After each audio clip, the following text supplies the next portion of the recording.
ஒருவேளை உலகப்போர் வந்துச்சு அப்படின்னா, அங்க பல நாடுகள்ல பல 100 பேர் இறந்திருப்பாங்க. ஒருவேளை சைனாவா இருக்கட்டும், அமெரிக்காவா இருக்கட்டும், ரஷ்யாவா இருக்கட்டும் 3மே போருக்குள்ள இறங்குச்சு அப்படின்னா, இப்ப நடந்துட்டு இருக்க சின்ன சின்ன போர்கள் மிகப்பெரிய போரா மாறி 3ஆம் உலகப் போரா மாற நெறைய சான்சஸ் இருக்கு அப்படின்ற மாதிரியும் ஒரு பக்கம் இருக்கு. பாலஸ்தீன் மற்றும் இஸ்ரேலுக்கு நடுவில் நடக்கிற போரா இருக்கட்டும், உக்ரைனுக்கும் ரஷ்யாவுக்கும் இடையில் நடக்கிற போரா இருக்கட்டும், இந்த 2 போருமே அவங்கள மட்டும்தான் பாதிக்குதா அப்படின்னு கேட்டீங்கன்னா கண்டிப்பா கிடையாது.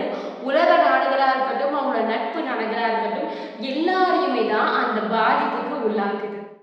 இன்னைக்கு நம்ம பேச போற இந்த வீடியோ உலக போர் 3ஆம் உலக போர் வர எந்த அளவுக்கு சான்சஸ் இருக்கு, ஒருவேளை வந்துருமோ அப்படின்ற அளவுக்கு இப்போ போர் பதற்றம் நிலவி இருக்கு அப்படின்னே சொல்லலாம். அதை பத்தி தான் இந்த வீடியோ உங்களுக்கு முழுசா சொல்ல போகுது. வாங்க தெரிஞ்சுப்போம். ஹாய்,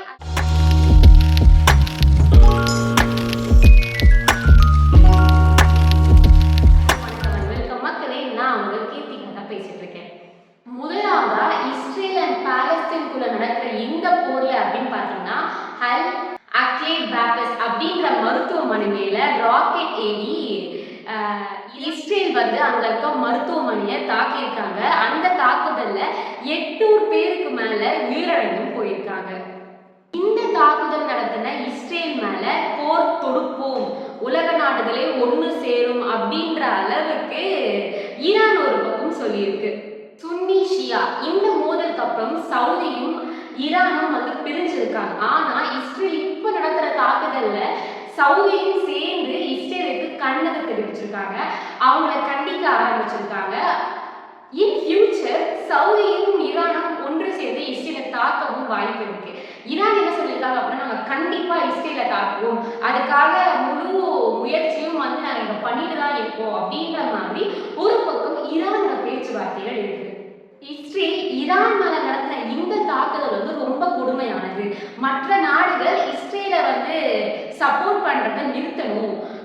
அண்ட் இப்ப ரீசெண்டா சவுதியா இருக்கட்டும், ஈரான் இருக்கட்டும் பேச்சுவார்த்தைகள் ஆரம்பிச்சிருக்காங்க. ஒருவேளை ஒன்று சேர்ந்து இஸ்ரேல் அழிப்பாங்களோ அப்படின்னு ஒரு பக்கம் இருந்தாலும், இன்னொரு பக்கம் இஸ்ரேல் என்ன பண்ணிருக்காங்க அப்படின்னா, சீன அதிபர் கூட பேச்சுவார்த்தை நடத்திருக்காரு.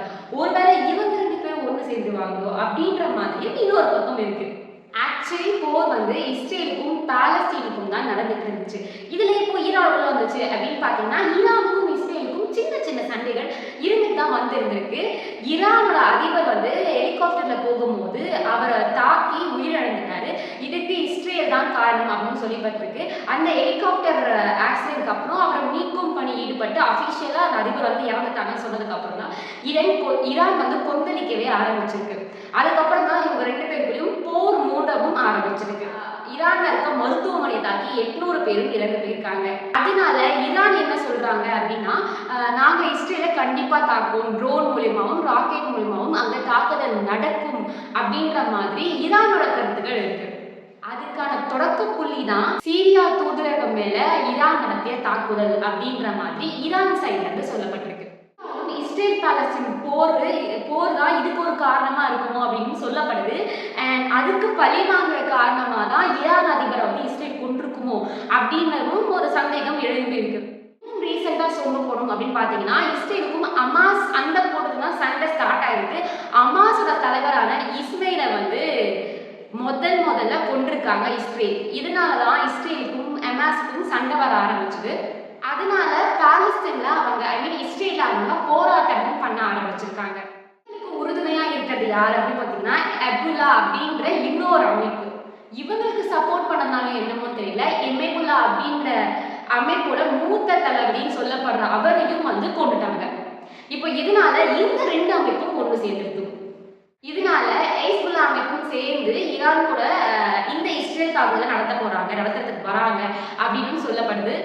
இது மட்டும் இல்லாம லெபனா அப்படின்ற இன்னொரு அமைப்பும் இஸ்ரேல் மேல போட்டுருக்காங்க. சுத்தி இப்ப இஸ்ரேலை அடிக்கிறதுக்கான பிளான் தான் போயிட்டு இருக்கு. ஏன்னா இவங்க எல்லாருமே அடிச்சது இஸ்ரேல். அப்படின்ற பகுதியில இருந்து இந்த எமாஸோட தலைவரை தாக்குறதுக்கு நாங்க கடுமையா கண்டனம் தெரிவிக்கிறோம், கண்டிப்பா நாங்க இஸ்ரேலை அடிப்போம் அப்படின்ற மாதிரி சொன்னாலும், இஸ்ரேல் சைட்ல இருந்து இதுக்கு எந்த விதமான கருத்துமே முன் வைக்கல. ஆனால் கண்டிப்பா போர் நடந்தே தீரும் அப்படின்ற அளவுக்கு இருக்கு. இன்னொரு இது என்ன பார்த்தீங்க அப்படின்னா, சவுதி அரேபியா சேருதுன்னு நான் சொல்லியிருந்தேன். சவுதி அரேபியால பல ஆட்சிகள் கவுக்கப்பட்டது. மன்னர் ஆட்சியா இருக்கட்டும், மற்றவங்கள ஆட்சியா இருக்கட்டும், எல்லாமே கவுக்கப்பட்டது. இதை அரபு வசந்தம்னு சொல்லுவாங்க.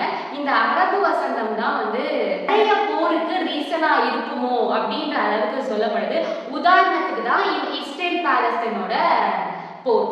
இப்போ இந்த போர்னால உலக போர் ஸ்டார்ட் ஆகிறதுக்கு காரணமும் இந்த அரபு வசந்தமா இருக்கலாம் அப்படின்னு ஒரு பக்கம் சொல்லப்பட்டு இருக்கு. ஏன்னா அரபு வசந்தம் அப்படின்றது இஸ்லாமிய நாடுகள் எல்லாம் ஒன்று சேரக்கூடிய ஒரு இதுவா ஒரு ஊண்டுகோலா இருக்கு. கடந்த சில மாதங்கள் வருடங்களா பார்த்தீங்க அப்படின்னா உக்ரைன் ரஷ்யா போரா இருக்கட்டும், பாலஸ்தீன் இஸ்ரேல் போரா இருக்கட்டும், இந்த 2 போரும் நடந்துட்டு இருக்கு. இந்த 2 போருமே அவங்களுக்கு மட்டும், அந்த 4 நாடுகளுக்கு மட்டும் ரிஃப்ளெக்ஷனோ இல்லை எஃபெக்டோ இருக்க போறது கிடையாது. அவங்க சுற்றி இருக்க நாடுகளுக்கும் நட்பு நாடுகளுக்கும் எல்லாருக்குமே இதோட பாதிப்பு இருக்கு.